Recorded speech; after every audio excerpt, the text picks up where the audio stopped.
Ladies and gentlemen, Rigathi Gachagua escaped death, assassination or attempt in Narok. Salala. Ni nyinyi hawa. Ni nyinyi. Kujeni wananchi.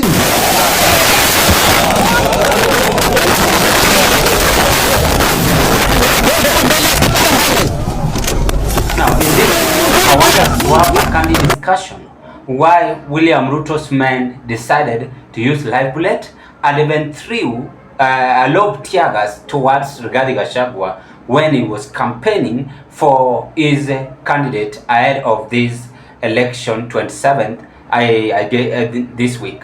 But before I carry on, pleasure to meet you once again, and it is my hope and prayer that this video is going to find you well and good health. If you are first time viewer watching me in this channel, I request you kindly do me a favor.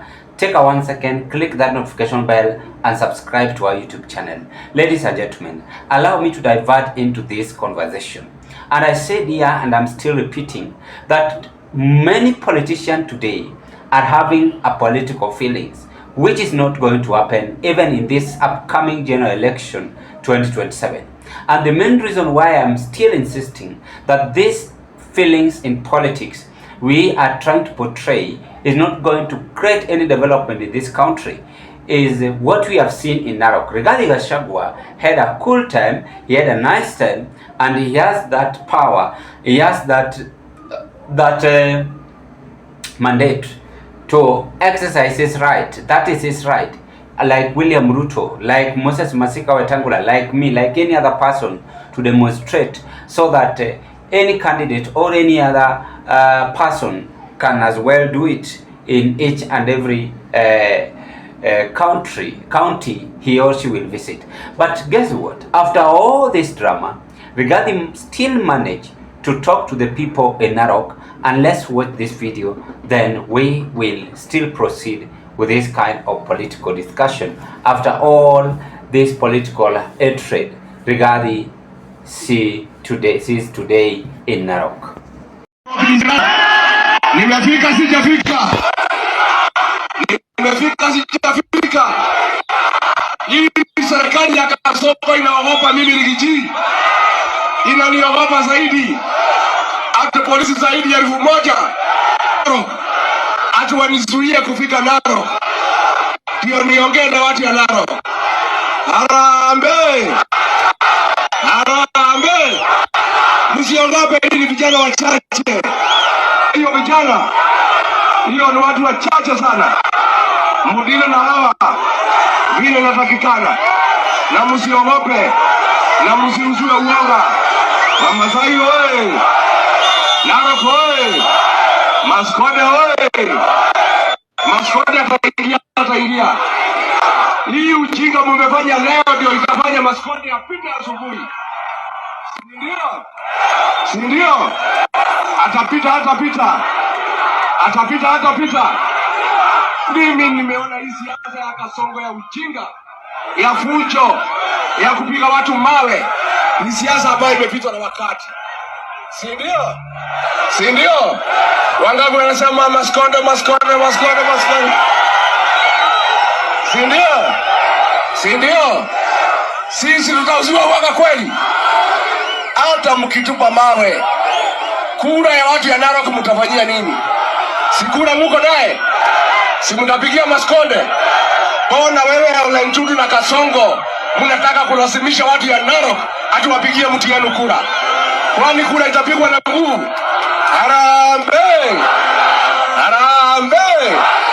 Maskode anatosha atoshi. Aingie asiingie. Hii ujinga ya Kasongo muko naye hiyo itafanya wewe kuwe one time. Si ndio? Harambee! Now, you've watched and listened to the two videos, ladies and gentlemen, and these are what we want to discuss on our today's political analysis. But remember, Rigathi Gachagua is a threat to William Ruto. That is the first point of observation. Rigathi is a threat. And if Rigathi is a threat, William Ruto is trying as much as possible to ensure that Rigathi has no time to be given in this country.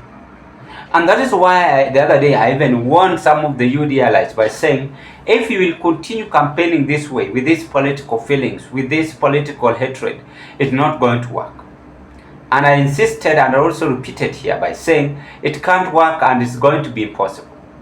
Some of you refused, and up to now you can as well identify what I mean.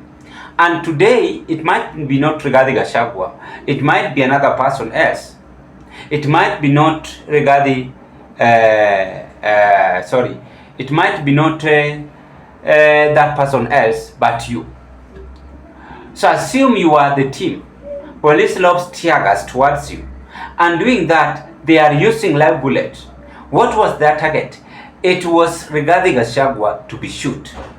And I suggest and suspect that they have decided to do it the way they were using, where they were doing it to former Prime Minister Raila Odinga.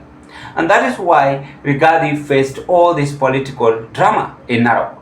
So these people had been waiting for Rigathi Gachagua. Ruto decided to send his men because he fears that Rigathi Gachagua is giving him a sleepless night.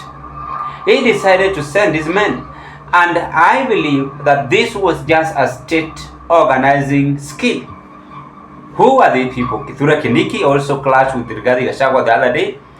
William Ruto is a silenced man, but he works silently.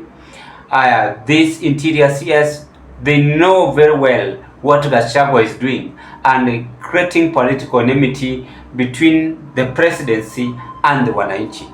Actually, the Wananchi and presidency, sorry. So Gachagua is a movement. And if Gachagua is a movement, his main aim is to block William Ruto not to have any political decision making again in this 2027. And that is why these people are saying, no, we cannot escape this. We cannot forgive him. Let us do away with him once and for all. So today, he was targeted in Narok. I believe, from where I sit, that comes even that next week, even the following week, Rigathi's life is in danger. And that is why these people are on one mission to ensure that Gachagua is done with, whether he like it, whether he will like it or not. And that is what I can say and conclude from this video. Today I was held with several things, but just bear with me. I will keep you giving you updates fully, probably by tomorrow or any time as from now. But meanwhile, ladies and gentlemen, what are your take? That was Narok drama as Gachagua has concluded officially that state machinery is following him as William Ruto's men ready not to spare the son of Mamau in this general election. Remember what Kindiki said, and you can as well identify from this movement.